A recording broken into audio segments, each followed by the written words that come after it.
तनी टॉवेल दे दा। पूजा नहीं की मैडम जी। ता तू ही दे दा।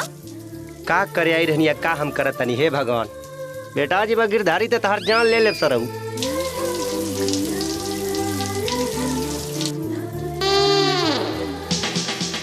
मैडम जी। हाँ दा।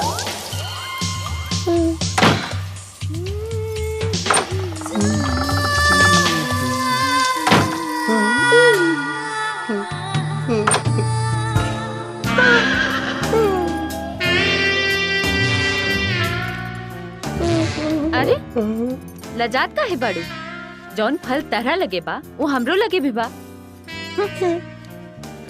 राउर बहुत रसदार बा, पूरा देह वाइट बा, सामान पूरा टाइट बा।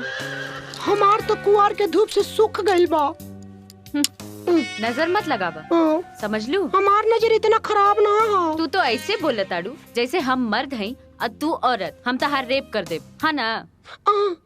तहार एगो हेल्प चाहिए। चला आवा आवा। आ गई नी। ई पीछे से काहे आवा तारू? चला इला पकड़ा।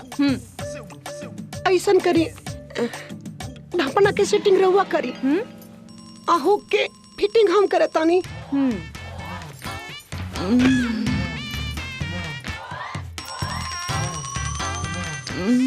अरे बुझाता की तरह हाथ से लुत्ती फेंकता।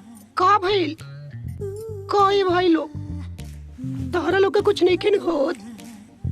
हमार तो टेम्परेचर हाई हो गइल बा।